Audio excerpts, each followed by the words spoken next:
Okay, so I've written down a sort of flow chart here Okay. of an alternative for King Solomon that's, I'm going to claim, better than what King Solomon actually did in the story, which is threaten to cut the baby in half. It's certainly more complicated than It's cutting the certainly, baby in half. well, you think it is, but maybe it's not. So I'm gonna read all this It to is. you, Uh-huh. and we'll just kind of go through it, and you'll see if you understand. Now, remember, we're starting out under the assumption that the value of the baby to the real mother is bigger than the value of the baby to the fake mother. Okay. Okay.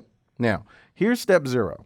And again, value here is like willingness to pay, Yes. but we're just gonna go with that. Yeah, we're gonna go with that. So here's step 0. King Solomon is gonna choose a fine. Okay. We'll call it F. That's greater than 0, but meant to be small. Okay. So, something like $1. Now, what do I mean by small? I don't just mean something like $1. I mean, F needs to be greater than 0, so there needs to be some cost to this fine.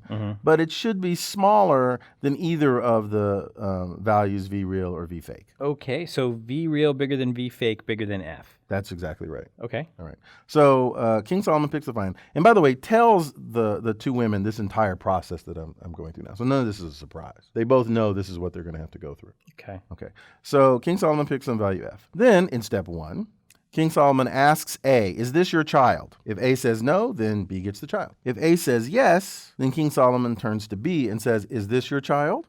If B says no, then A gets the child. If B says yes, then King Solomon, So somebody's lying at that point. someone is lying, King Solomon's not having any of it, and tells A that A will pay F. Wow. Okay. Harsh. Okay. And then requires that B announce a value V, some number V, that is greater than F. Okay? Okay. Then in the next step, King Solomon turns back to A and Is says, it? How about now? yeah, how about now? Is this your child? And if A says, no, it's not my child, then B gets the baby, but has to pay V. Whoa. V dollars. Okay. If A says yes, then A gets to keep the baby. A has to pay V, and B has to pay F. Okay. And I'm going to claim that this is better than claiming you're going to cut the baby in half, at least in eliciting true preferences. Interesting. Does that make sense? It's intriguing. Well, so, I mean, it feels weirdly asymmetrical. well, it is in some sense asymmetrical, but that's because their underlying values are asymmetrical. No, I mean, at the end of the day, either A or B got the baby with no fines if somebody fessed up early. If they make it past the you guys are arguing stage 3, then one possibility is A pays the fine Yeah. and B pays V and gets the baby. The other possibility is that A pays the fine and A pays V and A gets the baby and B pays F. No, if King Solomon tells A they're going to pay the fine, if we get down to here, A instead pays V and B pays F. So A doesn't pay F plus V. Oh, One of them is going to pay F and one of them is going to pay V. Okay. That feels more symmetrical. Sure. Okay, good. Okay.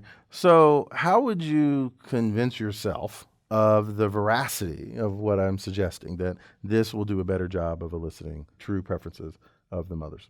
I guess I would purported mothers. think through what the different, ways the game can play out might be. Okay, cool. So we're going to go into the assumption. So let's see. One of these mothers is real and one of these mothers is fake. So, well, I mean, I suppose it's possible that they're both fake.